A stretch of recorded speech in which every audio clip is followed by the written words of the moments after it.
Janasena party అధినేత పవన్ కళ్యాణ్ను విమర్శించే స్థాయి వైసీపీ ఎమ్మెల్యే తాటిపత్రి చంద్రశేఖర్కు లేదని ఆ పార్టీ రాష్ట్ర ప్రధాన కార్యదర్శి మాల కార్పొరేషన్ చైర్మన్ పెద్దపూడి విజయ్ అన్నారు. జనసేన పార్టీ జిల్లా కార్యాలయంలో జరిగిన మీడియా సమావేశంలో ఎమ్మెల్యే తాటిపత్రిపై ఆయన మండిపడ్డారు. జనసేన సర్వసభ్య సమావేశం మధ్యలో నుంచి పవన్ కళ్యాణ్ అలిగి వెళ్లిపోయారు అంటూ తాటిపత్రి చంద్రశేఖర్ మాట్లాడటాన్ని ఆయన ఖండించారు. సిద్ధాంతాలు కలిగిన జనసేన పార్టీని విమర్శించే అర్హత వైసీపీకి లేదని అన్నారు.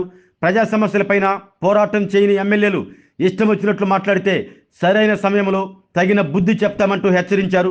తిరుపతి లడ్డూను కల్తీ చేసిన వైసీపీ ఇప్పుడు ఆ తప్పు కప్పిపుచ్చుకునేందుకు వ్యవహరిస్తుందని ఆరోపించారు. ఈ సమావేశంలో జనసేన పార్టీ నాయకులు చిట్టెం ప్రసాద్, పర్వతిరెడ్డి కిషోర్, కళ్యాణ్ ముత్యాల, పల్లా ప్రమీల తదితరులు పాల్గొన్నారు. ప్రకాశం జిల్లా ఉమ్మడి ప్రకాశం జిల్లా ఎర్రగొండపాలెం నియోజకవర్గ ఎమ్మెల్యే వైఎస్ఆర్ కాంగ్రెస్ పార్టీ చెందిన ఎమ్మెల్యే తాటిపత్రి చంద్రశేఖర్ జనసేన పార్టీ అధ్యక్షులు రాష్ట్ర ఉప ముఖ్యమంత్రి వర్యులు శ్రీ పవన్ కళ్యాణ్ గారి మీద చేసినటువంటి అనుచిత వ్యాఖ్యలు, దాని మీద జనసేన పార్టీ స్పందన తెలియజేస్తూ మీ ద్వారా ప్రజలకి వివరించడానికి మీడియా సమావేశం ఏర్పాటు చేశాం. తాటిపత్రి చంద్రశేఖర్ గారు ఈరోజు ఉదయం ఒక సాక్షి డిబేట్లో పాల్గొని పవన్ కళ్యాణ్ గారి గురించి అగౌరవంగా, అవమానకరంగా వ్యాఖ్యానించడం జరిగింది. ఆయన ఏమన్నా అంటే, నిన్న జరిగినటువంటి రాత్రి Janasena party general body meeting మంగళగిరిలో జరిగింది. ఆ జనరల్ బాడీ మీటింగ్లోంచి పవన్ కళ్యాణ్ గారు మధ్యలోనే వెళ్ళిపోయారు అని ఆయన మాట్లాడుతూ ఉన్నాడు. మీటింగ్ అయిపోయిన తర్వాత అక్కడ ఉన్నటువంటి నాయకులందరికీ కూడా దిశానిర్దేశం చేసి రానున్న కాలంలో ఏ విధంగా పార్టీ సిద్ధాంతాలని, ప్రభుత్వ కార్యక్రమాలని ప్రజల్లో తీసుకెళ్లాలని దిశానిర్దేశం చేసిన తర్వాత పవన్ కళ్యాణ్ గారు సమావేశం తర్వాత వారి కార్యక్రమాలకి వెళ్ళిపోయారు. దాన్ని వైఎస్ఆర్ కాంగ్రెస్ పార్టీ తన సొంత మీడియాలో పవన్ కళ్యాణ్ గారు అలిగి వెళ్ళిపోయారు, మధ్యలోనే వెళ్ళిపోయారు, మీకెందుకు అంత నొప్పి నాకు అర్థం కాలేదు. పవన్ కళ్యాణ్ గారు మధ్యలో వెళ్ళకపోతే ఆయన ఇష్టం వచ్చినప్పుడు వెళ్తారు, మీరెవడు చెప్పడానికి? సో ఇంకొకటి, ఈరోజు మీదొక పార్టీనా, మీకు సిద్ధాంతాలు ఉన్నాయా, మీరు ఒక నాయకులు అని చెప్పి తాటిపత్రి చంద్రశేఖర్ నోటికి వచ్చినట్టు మాడుతూ ఉన్నాడు. అంటే నాయకులు అంటే వైఎస్ఆర్ కాంగ్రెస్ పార్టీ నాయకుల్లాగా ఉండాలి, వాళ్ళ అధినాయకుడు జగన్మోహన్ రెడ్డిలాగా ఉండాలి, అధికారాన్ని అడ్డం పెట్టుకొని అప్పనంగా దోచుకు తినాలి, కోట్లాది రూపాయలు వెనకేసుకుంటే అది నాయకత్వం. పవన్ కళ్యాణ్ గారిలాగా ప్రజా సమస్యల మీద పోరాటం నాయకత్వం కాదు. కొద్దిగన్నా సిగ్గుండొద్దా మీడియా ముందు కూర్చొని మాట్లాడడానికి? పవన్ కళ్యాణ్ గారు మీటింగ్ మధ్యలో వెళ్ళారని చెప్తా ఉన్నారు కదా, అది మా సొంత మీటింగా, మా పార్టీ సొంత మీటింగ్ నుంచి ఆయన మీటింగ్ అయిపోయిన తర్వాత వారు బయటికి వెళ్ళారు. మాకు నీతులు చెప్పేది ముందు బాధ్యతాయుతమైనటువంటి ఒక శాసనసభ్యులుగా ఉన్నటువంటి మీ జగన్మోహన్ రెడ్డి అసలు రాష్ట్రాన్నే వదిలిపెట్టిపోయి బెంగళూరు ప్యాలెస్లో దాక్కున్నాడు కదా, మరి ఆయనకేం చెప్తారు? ఆయనకి చెప్పు బుద్ధి పోయి, అన్నా జగన్ అన్నా ఇట్లా వెళ్ళకూడదన్నా, ప్రజలు మనకి బాధ్యతాయుతమైన పదవి ఇచ్చారన్నా, మనం ప్రజల కోసం మాట్లాడాలన్నా, పోరాటం చేయాలన్నా అని చెప్పి జగన్మోహన్ రెడ్డి చెప్పిపోయి, నీ పార్టీని సంస్కరించుకోవడం నీకు చేత కాదు, నీ జగన్కి బుద్ధి చెప్పుకోవడం నీకు చేత కాదు. ఈరోజు పవన్ కళ్యాణ్ గారు మీటింగ్ అయిపోయిన తర్వాత బయటికి వెళ్తే దాన్ని సాక్షి మీడియాలో ఒక పెద్ద చర్చనీయాంశంగా దాన్ని ఈరోజు మాట్లాడుతూ ఉన్నారు. కొద్దిగా బుద్ధి ఉందా చంద్రశేఖర్? ఎమ్మెల్యేవి ఈరోజు అడిగావా జగన్మోహన్ రెడ్డిని వెళ్ళి? మీకు నిజంగా బాధ్యత ఉంటే, మీకు ఓట్లేసి గెలిపించిన ప్రజల పట్ల వాళ్ళకి వాళ్ళు ఒకవేళ ఎదుర్కొన్న సమస్యల పట్ల మీకు కనుక బాధ్యత ఉంటే ఎందుకు మరి శాసనసభకు రావట్లేదు? బాధ్యత లేదా? శాసనసభ్యులు కదా, శాసనసభ సమావేశాలు జరిగినప్పుడు శాసనసభకు రావాలి కదా, మరి రాకుండా ఎందుకు మరి రోడ్ల మీద పడి తిరుగుతున్నారు? దొంగతనంగా శాసనసభకు వచ్చి సంతకాలు పెట్టి ఎందుకు వెళ్తున్నారు? ఇదే నాయకత్వం అంటే? మీ దగ్గర నుంచి నేర్చుకోవాలా రాజకీయం? మీ దగ్గర నుంచి నేర్చుకోవాలా సిద్ధాంతాలు? జనసేన పార్టీకి సిద్ధాంతాలు ఉన్నాయని అడుగుతా ఉన్నాం. కొద్దిగా బుద్ధి ఉందని ఆంధ్రప్రదేశ్లో ఉన్నాం. అసలు మీ పార్టీ సిద్ధాంతం ఏంది? మీ పార్టీ మూల సిద్ధాంతం ఏంది? రాజశేఖర రెడ్డి ముఖ్యమంత్రి కాబట్టి జగన్ కూడా ముఖ్యమంత్రి కావాలి, ఇదే కదా మీ పార్టీ సిద్ధాంతం? ఇంకేమైనా ఉందా? బేస్ ఐడియాలజీ ఇదే కదా మీకు? జనసేన పార్టీకి ఈరోజు సప్తవర్ణాలు లాంటి 7 బ్రహ్మాండమైన సిద్ధాంతాలు ఉన్నాయి. నేటి సమాజానికి ఎలాంటి సిద్ధాంతాలు అయితే అవసరం అలాంటి సిద్ధాంతాలు ఈరోజు జనసేన పార్టీకి ఉన్నాయి. జనసేన పార్టీ నాయకులుగా జన సైనికులుగా మేము గర్వపడతా ఉన్నాం ఈరోజు. అలాంటి సిద్ధాంతాల వెలుగులో అలాంటి నాయకుడి యొక్క నాయకత్వంలో పనిచేయడానికి మేమందరూ గర్వపడతా ఉన్నాం. మీడియాలో మాట్లాడే ముందు ఒళ్ళు దగ్గర పెట్టుకొని మాట్లాడాలి. గతంలో కూడా పవన్ కళ్యాణ్ గారి గురించి బాడీ షేమింగ్ చేస్తూ మాట్లాడావు. ఊరకుక్క మాట్లాడుతుందని చెప్పి వదిలేసాం. ఇదే కనుక కంటిన్యూ అయితే బహుశా నువ్వు అనుకుంటూ ఉండొచ్చు, అంబటి రాంబాబు మాట్లాడాడు, ఆయన కొట్టారు, మంచి పాపులర్ అయ్యాడు, జగన్మోహన్ రెడ్డి దగ్గర మంచి మార్కులు పడ్డాయి. తర్వాత జోగి రమేష్ తిట్టాడు, జోగి రమేష్ మీద కూడా మంచి పాపులర్ అయ్యాడు, తిట్టించుకొని నేను కూడా తిడితే నేను కూడా పాపులర్ అవుతానేమో, జగన్ దగ్గర 4 మార్కులు వేయించుకుందామని చెప్పి నువ్వు ఆశపడుతుండొచ్చు. నీ పప్పులు ఉడకవు. ఇలాంటి ఊరకుక్కలు మాట్లాడే మాటలకి నిన్ను ఊరకుక్క మాట్లాడే మాటలకి జనసేన పార్టీ ఏ విధంగా స్పందించాలో ఆ విధంగా స్పందిస్తాం, ఆ విధంగా సమాధానం చెప్తాం. శాసనసభ్యులుగా ఎన్నికయ్యారు, కొద్దిగా సిగ్గుండాలి మాట్లాడే మాటలు. ఈరోజు మాట్లాడుతూ ఉన్నాడు ఆయన పొద్దున మీడియా చర్చలో. జనసేన పార్టీ మంత్రుల దగ్గర నుంచి ఎమ్మెల్యేల దాకా అందరూ కూడా ఎమ్మెల్యేని ట్రాప్ చేసే పనిలో ఉన్నారని ఏది ఒక్కడ చూపించు. ఈరోజు రైల్వే కోడూరులో అరవ శ్రీధర్ అని చెప్పి ఒక జనసేన పార్టీ ఎమ్మెల్యే గారి విషయంలో ఒక అమ్మాయి ఆరోపణలు చేసింది. అది ఆయన వ్యక్తిగత విషయం. అది జనసేన పార్టీకి పవన్ కళ్యాణ్ గారికి ఏ విధంగా సంబంధం? ఈరోజు ఆమె ఒప్పుకుంది.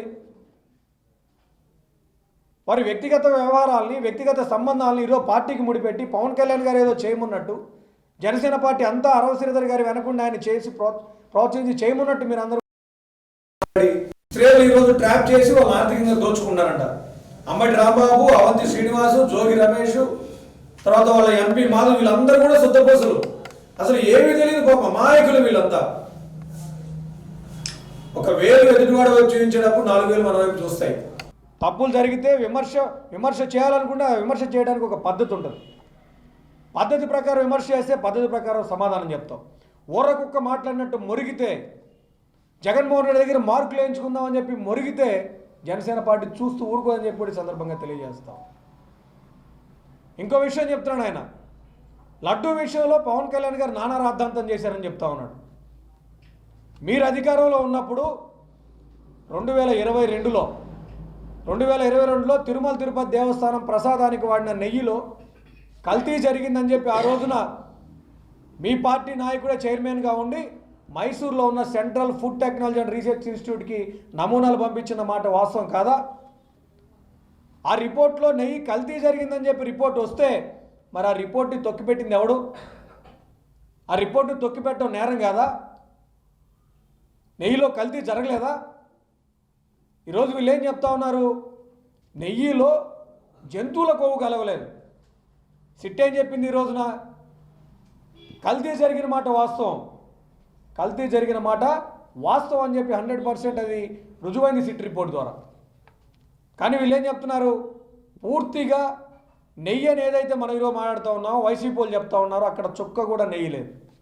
సహజంగా నెయ్యి ఎలా వస్తుంది మనందరికీ తెలుసు. గేదెలో ఆవులో పాలు ఇస్తే ఆ పాలని కాచి వెన్న చేస్తే ఆ వెన్న ద్వారా నెయ్యి వస్తుంది. అంటే నెయ్యికి బేసిక్ కనీసం ఆవులన్నా గేదెలన్నా ఉండాలి. అసలు ఆవులే లేని ఒక కంపెనీకి, చుక్క పాలు కూడా కొనని ఒక కంపెనీకి నెయ్యి సప్లై చేసే కాంట్రాక్ట్ ఇచ్చింది ఎవరు? మీ పార్టీ నాయకులు కాదా? అప్పుడున్న వైవి సుబ్బారెడ్డి కాదా? అప్పుడున్న టీటీడీ అధికారులు కాదా? మరి పాలు లేకుండా నెయ్యి ఎట్లా వచ్చింది? ఒక నెయ్యిలాగా ఉండే ఒక రసాయనాన్ని, నెయ్యిలాగా వాసన వచ్చే ఒక రసాయనాన్ని తయారు చేశారు. మోనోగ్లిసరైడ్స్ తోటి, లాక్టిక్ యాసిడ్ తోటి, బీటా కెరోటిన్ తోటి, పామ్ కెర్నల్ ఆయిల్ లాంటి ఒక కెమికల్స్, ఈ కెమికల్స్ అన్నీ కలిపితే వచ్చేటువంటి ఒక రసాయనాన్ని తయారు చేశారు. ఇక్కడ సింథటిక్ గీని తయారు చేశారు, సింథటిక్ నెయ్యి తయారు చేసి దాన్ని తిరుమల శ్రీవారి ప్రసాదం తయారీలో వినియోగించారు. సింథటిక్ నెయ్యి తయారు చేయడానికి కీలకమైనటువంటి రసాయనం మోనోగ్లిసరైడ్. ఈ మోనోగ్లిసరైడ్ ఎలా తయారు చేస్తారు? జంతువుల కొవ్వుని, యానిమల్ ఫ్యాట్ని 200 నుంచి 250 డిగ్రీస్ మధ్య వేడి చేసినప్పుడు మోనోగ్లిసరైడ్స్ తయారవుతాయి.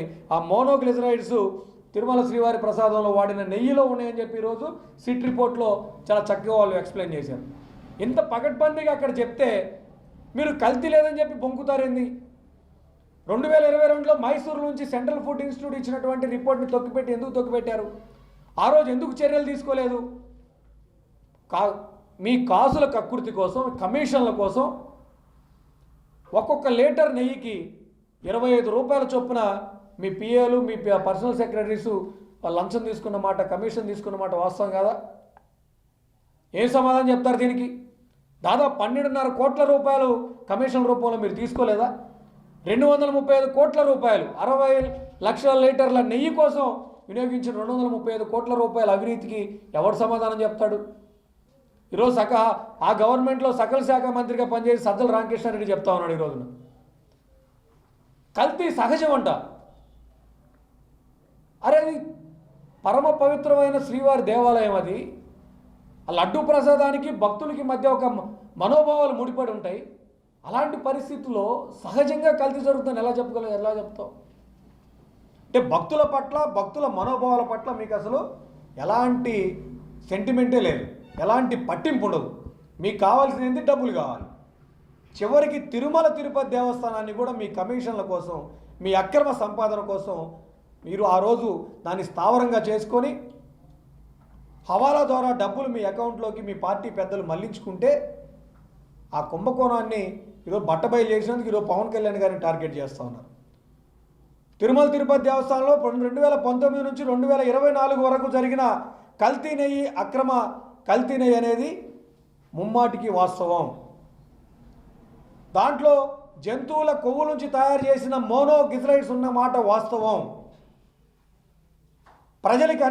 సామాన్య ప్రజలకి అన్ని విషయాల మీద అవగాహన ఉండకపోవచ్చు, ఈ టెక్నికల్ టెర్మినాలజీ మీద అవగాహన ఉండకపోవచ్చు.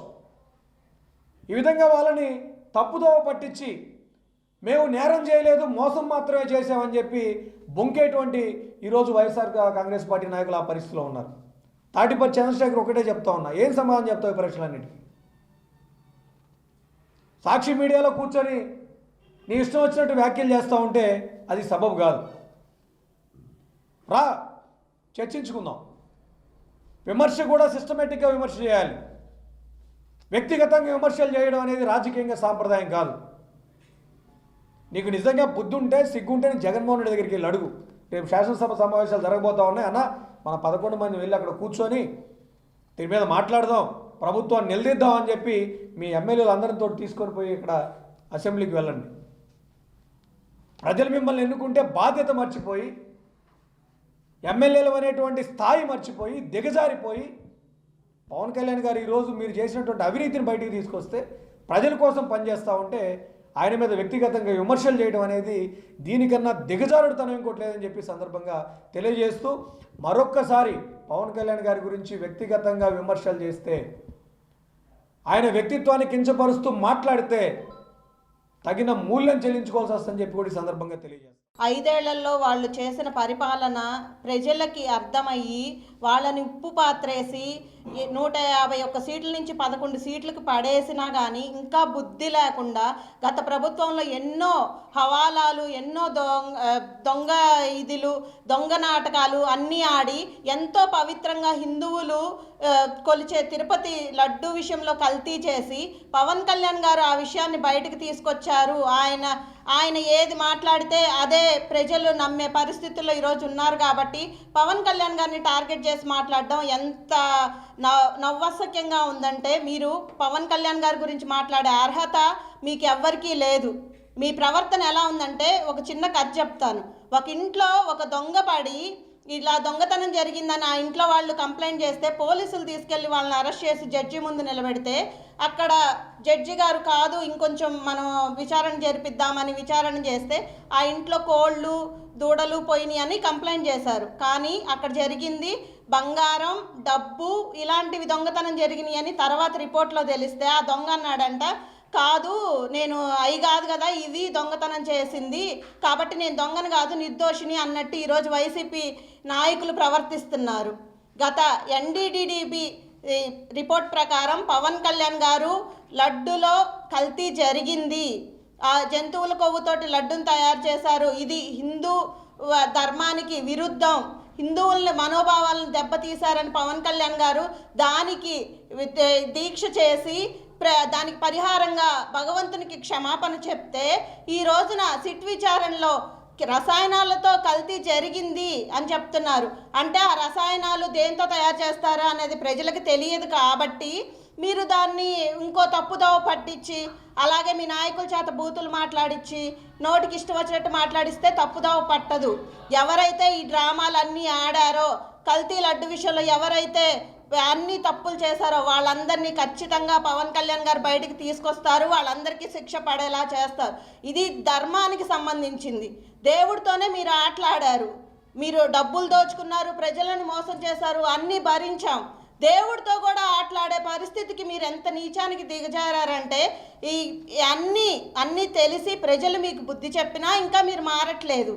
అసలు రాబోయే రోజుల్లో వైసీపీ వాళ్ళు బయటకు వచ్చి ఏదైనా ప్రచారం చేయాలన్నా వాళ్ళు ఏదైనా ప్రోగ్రాం చేయాలన్నా ప్రజలే వాళ్ళని రాళ్లతో కొట్టే రోజులు ముందున్నాయి. కాబట్టి ఇలాంటి చీప్ రాజకీయాలు చేయడం, బూతులు మాట్లాడించడం, నానా మాటలు పవన్ కళ్యాణ్ గారి గురించి మాట్లాడడం మీకు అసలు అర్హత ఉందా? ఏ రోజైనా పవన్ కళ్యాణ్ గారు ఈరోజు ఉప ముఖ్యమంత్రిగా ఆయన బాధ్యతలు తీసుకున్న తర్వాత ఆయన శాఖల్లో ఒక పంచాయతీరాజ్ శాఖ కావచ్చు, అటవీ శాఖ, ప్రతి శాఖలో ఆయన తీసుకొచ్చే వినూత్నమైన మార్పులు చూసి ప్రజలు నిజంగా ఇలాంటి నాయకుడిని గెలిపించినందుకు ఎంతో గర్వపడుతున్నారు.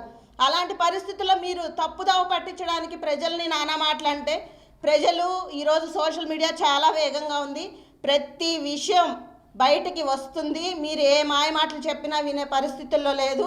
దయచేసి మీకు ఇంకా రాబోయే రోజుల్లో 11 సీట్లు కూడా రావు కాబట్టి గమ్ముగా కూర్చొని మీ జగన్మోహన్ రెడ్డిని బెంగళూరులో వ్యాపారం చేసుకోమనండి. ఉన్న 11 మంది ఎమ్మెల్యేలు రాజీనామాలు చేసి ఇంట్లలో కూర్చోండి. మీరు అసెంబ్లీలకి రారు, ప్రజల పక్షాన మీరు ఒక్క మాట కూడా మాట్లాడలేరు. కానీ పవన్ కళ్యాణ్ గారు గతంలో 2 సార్లు ఓడిపోయినా కానీ 5 సంవత్సరాలు గవర్నమెంట్కి అగెనెస్ట్గా మీరు చేసిన ప్రతిదీ ప్రజలకి ఏ ఇబ్బంది కలిగినా ఆయన పోరాటం చేశాడు, ప్రజల పక్షాన్ని నిలబడ్డాడు. కాబట్టి ఈరోజు నమ్మి ఆయన్ని గెలిపించారు. 21 సీట్లలో నిలబడితే 21 సీట్లు గెలిపించారు. మిమ్మల్ని 151 నుంచి 11కు పడేసినా కానీ ఇంకా సిగ్గు లేకుండా మీరు బయటకు వచ్చి మాట్లాడుతున్నారంటే మీరు ఇంకనైనా బుద్ధి తెచ్చుకోండి. మీరు చేసిన ప్రతి ఒక్కటి ప్రజలకి తెలుసు. లడ్డు విషయంలో కల్తీ జరిగింది, జంతువుల కొవ్వుతో మీరు తయారు చేపించారు, రసాయనాలతో లడ్లు తయారు చేయాల్సిన అవసరం ఏంది? ఎంత ఆదాయం తిరుమలకి? అలాంటి లడ్డుని మీరు మనోభావాలతో ఆడుకుంటారా? మిమ్మల్ని మేము ప్రజలు క్షమించినా దేవుడు క్షమించడు. మీకు రాబోయే రోజుల్లో ఖచ్చితంగా మీకు బుద్ధి చెప్తారని మీడియా ముఖంగా తెలియజేస్తాం. ఆరోగ్యమే మహాభాగ్యం అంటారు, కానీ ఆరోగ్యాన్ని నమ్మకంగా కాపాడే స్థానం ఎక్కడ? ఇది ఒంగోలులో మీకు దగ్గరగా మన Venkataramana nursing home private limited. Caring your life 54 ఏళ్ల విశ్వాసంతో ఇది ఒక హాస్పిటల్ కాదు, ఇది ఒక విశ్వాసం. 3 తరాలుగా వేలాది కుటుంబాలను ఆరోగ్యంగా నిలిపిన ఆదరణ. మా నిపుణుల వైద్య బృందం మా దగ్గర అనుభవం కలిగిన బృందంలో అందించే సేవలు neuro surgery, general medicine, diabetes, pulmonologist, general surgery, ophthalmology, urology, orthopaedic, ENT, paediatrics, dental surgery, anaesthesiology, gynaecology, cardiology, emergency మరియు క్రిటికల్ కేర్. ఒంగోలులో ఆరోగ్యానికి ఒక కొత్త శకం ప్రారంభమవుతుంది. వెంకటరమణ ఐ హాస్పిటల్ ప్రారంభించబడింది. కంటి ఆరోగ్యానికి ప్రత్యేక పరిష్కారంగా ప్రభుత్వ ఉద్యోగులు, రిటైర్డ్ ఉద్యోగులు మరియు వారి కుటుంబ సభ్యుల కోసం ఈహెచ్ఎస్ ద్వారా వైద్యం. క్యాష్లెస్ సేవలు Mediassist, Star, GHPL, Aditya Birla, Bajaj Allianz మరియు ఇతర ప్రముఖ హెల్త్ స్కీమ్లు అందుబాటులో ఉన్నాయి. ఆరోగ్యశ్రీ, డాక్టర్ ఎన్టీఆర్ వైద్య సేవా నిధి అందుబాటులో ఉన్నాయి. చిరునామా ఆర్టీసీ బస్టాండ్ ఎదురుగా, Kurnool road, Ongole. Phone number 08592282623, cell number 9100679099. Eye hospital number 9866484770. Website www.venkatramanarsinghome.com. Facebook www.facebook.com/pkrnh. Venkataramana nursing home 3 తరాల విశ్వాసం, నూతనతతో కూడిన సేవ. మేము కేవలం చికిత్స చేయము, మేము శ్రద్ధ వహిస్తాం, పరిరక్షిస్తాం. సేవ చేయడం మాకు ధ్యేయం.